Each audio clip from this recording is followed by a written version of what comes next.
Wow, good evening. It's so hard to follow him. This is not fair at all. I need some help from the front row here. If you guys would time me and not let me go a minute past 10 minutes, okay? Wow, great crowd, great day. I sure love Ken and Sherry and FitMania and what they stand for and what they represent, what they do for everybody in this community. And I got to tell you, I'm really excited to be here because in fact, I was so excited when Sherry called, well, she Facebooked me, and she sent a message. And if you know me at all, I'll respond pretty quick because I'm on Facebook about 24/7. And I got a message, and she said, "Would you talk about the dream?" And I answered back, "Yes," but I didn't check my schedule. So right now I have an event going on, and I'm not there. And I just knew that this would, if she asked, it was going to be important. And this is such a great topic, and I'm going to try and be in 10 minutes exactly what she needed me to be to serve her and to serve FitMania and to serve Ken and to serve all of you. So if you'll just bear with me and give me permission to talk fast and straight, there are probably 2 points I'd like you to know before I leave here, or I'd like you to think about and meditate on over the next couple of weeks, the next couple of months.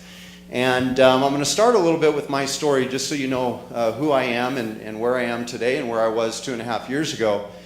This is a little bit of a painful statement, but 2.5 years ago I looked at my wife and I go, "Gosh, I love you to death, but you need to go find a real man." I go, "I don't think I'm going to recover from this mess." I was devastated. I had lost everything. I had lost a lot of money. I had lost a lot of property. Both my wife and I were in real estate. We had $30,000, $40,000 months. We had several properties. I was investing. Spending money like crazy. My Starbucks bill was out of control. I'd buy coffee for anyone that walked in. I had plenty of money and spent it. And when the real estate market changed, that absolutely crushed us. We weren't prepared. We didn't have the right heart, the right mindset. And so I was completely devastated. The biggest thing I lost in that time was I absolutely lost every ounce of confidence I had. And you can recover from losing money. You can recover from anything. But the confidence is a tough one. It's a really tough one because it takes input, it takes building back up. You can make money, you can lose money, but once something's engrafted into your heart and your mind, it's kind of hard to get rid of. It takes a process to get rid of it. And someone let me know on time, okay, because I'm going to have to get to the good stuff here. But, I'd lost my confidence, and I just told my wife, I said, "I love you to death, and I don't want you to sink on this ship with me." And that's where I was. And so, like a lot of you, I made a decision. In desperation, you go out and you find a job, or someone's hiring, or a cousin has a company and says you can work there. And so I went and found a job, and I'm doing the job, great company, I'm very thankful for it, but I wasn't living a purposeful life. And so in about 3-4 weeks ago, I wasn't sleeping, as that happens. I'm laying in bed, and 3 a.m., this thought comes to my mind, and it's one of those thoughts where you have to wake up and write it down. And what I wrote down is, "In the resentment of my pain and chaos, I almost missed my defining moment." And I was very bitter, very cynical, sick of life. I've never been the kind of guy to contemplate ever taking my life, but at that time, I don't know that I really cared if it was. I just didn't see the point. I questioned everything that I had believed up until that time in life. And I had to make some decisions. So as I'm sitting in this non-purpose-filled life, an idea comes, which is the birth of a dream. And what people often do is they allow their past perception to steal ideas, to steal dreams. They go, "Well, I've failed so many times," and that was my case. I'd failed so many times. I got so close, and then I'd fail. I'd make a lot of money, and then I'd fail. I'd get really big in life, and then I'd fail. And you start to resent the pain and chaos. What I did during that time is I had to prove some things to myself. I had to start looking for truth. I had to start getting rid of opinion. I had to let go of popular belief. Let me tell you where popular belief gets this country. Throw out a number. What do you think the divorce rate is? 25%. Or higher. Okay? How many people what percentage of people are wealthy in this country?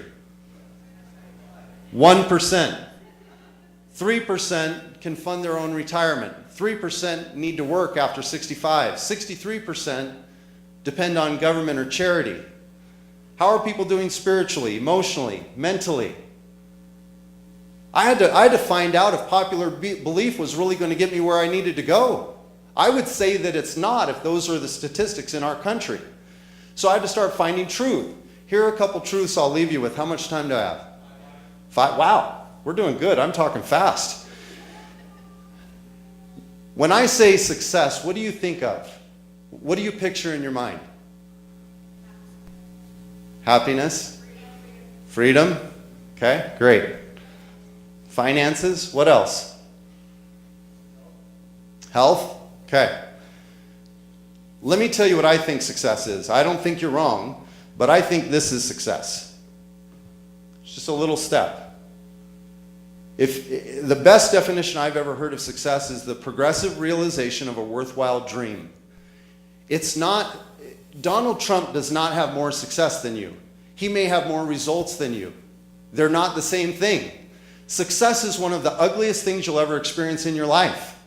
It's devastating at times. I spent the whole day in ups and downs. Ken, I'm with you. I've cried about 16 times today. And when you're pursuing something worthwhile and you're tested, you're gonna feel weak at times. You're gonna struggle at times. You're gonna be strong at times. You're gonna be praised and respected and honored and recognized, and sometimes you're gonna be criticized. Failure is an absolute massive part of success.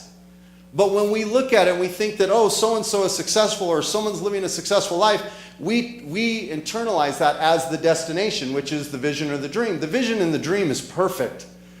It is a destination. It's beautiful. But success is not that. It's an absolute struggle. Every single day you have to wake up and you have to empower yourself through the vision and the dream that you have, that you're pursuing. That's what makes you get up and go. I get knocked down all the time, but I get knocked down to about here. I never get knocked down to both knees. When I'm down there, I realize something is eating at me. Something is teaching me something. There's something I have to learn. And so when people ask me how I'm doing today, please don't hear this the wrong way. I say, I am perfect, thank you. Not I'm perfect. Everything is perfect. What does that mean? What does it mean in your mind when I say that? What do you picture? You picture bliss, right? Harmony, happiness, joy. No, perfect is the balance of everything. You have to have struggle. You have to go from peak to peak to peak. How do you do that?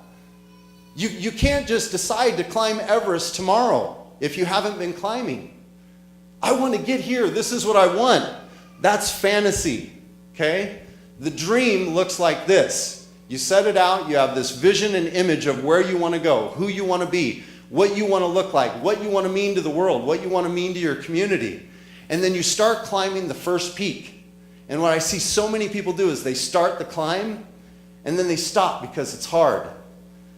But what happens is each little peak, don't worry how big or small, each little peak you climb, you get strength in your legs, you get broader shoulders, you get a strong back, you do everything that FitMania teaches. You build physical, emotional, mental, spiritual stamina. And when you reach the top of that peak, guess what? It prepared you for a bigger peak. Success isn't pretty. It's a process. It's step by step by step. And let me end with this real quick, and I want to honor this time because my superhero is coming up next.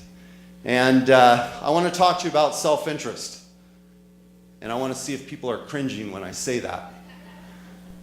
The world has turned its back on self-interest. And I get criticized a lot for this one, so what is a dream anyway? Is it someone else's interest? Whose interest is it? Then own it. Quit saying this, oh, they're just after their own self-interest. Self-interest is not the enemy. Are you telling me that if you were baking a casserole, and I'm talking about a healthy one, if you were baking a casserole, that you would reach in without the, what are those called, mitts? Why would you put on a mitt? Self-interest. Everything you do is driven by self-interest. When you serve somebody, it's driven by self-interest. Your self-interest to be a better human being. why I think 1% of this country is wealthy, why I think we have an obese country, why I think marriages are falling apart, is we forgot that self-interest drives everything that we do. Here's where self-interest is bad. When it takes from people or it hurts people. That kind of self-interest doesn't belong. So at the center of achieving every dream you have is love. If you can just take your self-interest, it's there, it's going to drive you, discover what it is. Don't let society tell you what it should be. Don't try to give the right answer. Don't try to, in a crowd, say, oh yeah, I love helping people. Of course you do. You're human and you have a heart and you have a brain that's designed to serve. Everybody loves to help people. But if you have a worthwhile goal or dream or vision that you're pursuing, you have to realize the fuel of that is your own self-interest. Just make sure it doesn't hurt people. Make sure it serves people. Once you identify that, once I did that for myself, I was able to step out of my own self-interest, put it on the back burner and go, now I'm going to serve people and make sure that that gets met so that I stay fueled and I actually can make a difference. So I went from 2.5 years ago thinking, why does this even matter, to I have thousands of friends now, a business that's doubling revenue every month. We're young, so it's easy to do that right now. We're growing. We've spread out throughout the U.S. We've got big plans. And, I tell people all the time, I go, I'm the happiest I've ever been in my life. My life is perfect. I have the right balance of struggle and pain and agony and success and prosperity and love. And if I have one hope for you, it would be that you live a life that is full of struggle and you embrace it and you realize that you're just perfect right where you're at. So, love you guys. Thanks so much for letting me talk to you. Here's Sherry.